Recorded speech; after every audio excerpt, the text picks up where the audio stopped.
భద్రాద్రి జిల్లా చుంచుపల్లి మండలం కరిమెల్లపాడు గ్రామ ఆదివాసీ నగర్లో ఫ్లెక్సీల కలకలం రేగింది. ఇక ఎన్నికలకు సంబంధించి తాము దూరంగా ఉండాలని నిర్ణయించుకున్నట్లు గ్రామస్తులు ఫ్లెక్సీలను ఏర్పాటు చేశారు. తమ సమస్యను పరిష్కరించేంత వరకు ఓట్లు వేయమని అందులో పేర్కొన్నారు.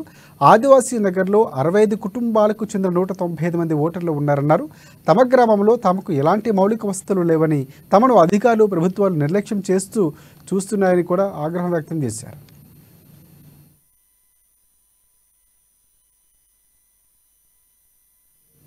ఇక విషయం తెలిసిన Kothagudem RTO, DSP, MRO, MPDO ప్రభుత్వ అధికారులు అక్కడికి వెళ్లి వారితో చర్చించారు.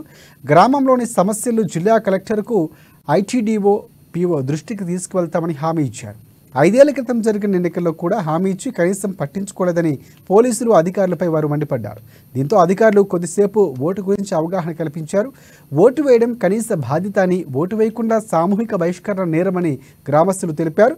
గ్రామస్తులకు వివరించడంతో తమకు స్పష్టమైన హామీ కావాలని గ్రామస్తులు పట్టుబట్టి కూర్చున్నారు.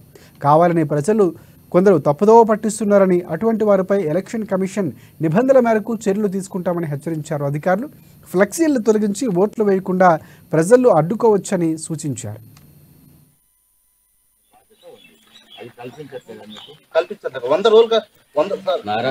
ఇప్పుడు అంటే రీసెంట్ గా సార్, ఇప్పుడైతేనేమో ఈ 2 నెలల నుంచి డబ్బులు పడుతున్నాయి సార్. ఇంత ముందు 2 సంవత్సరాలు 3 సంవత్సరాల దాకా సార్ అప్పుడు కూడా డబ్బులు పడలేదు.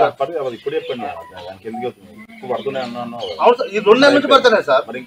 అంత ముందు సార్ వేరే మాట్లాడుతున్నాయి గతంలో రాలేదంటే నాకు పడుతున్నాయని మళ్ళీ గతంలో పడుతున్నాయి చెప్పేది అండి. పడుతున్నాయి గతంలో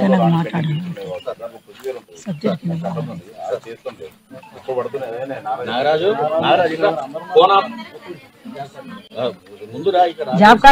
ఎట్లా మిమ్మల్ని మీరు ఓటు హక్కు ద్వారా ప్రజాస్వామ్యాన్ని కాపాడన్నట్టున్నాం కానీ నేను ఓటు వేయాలంటే నువ్వు రాజ్యాంగాన్ని, నువ్వు ఈ దేశానికి అన్యాయం చేసినట్టు మళ్ళీ చెప్తున్నాను. ఓటు వేసాక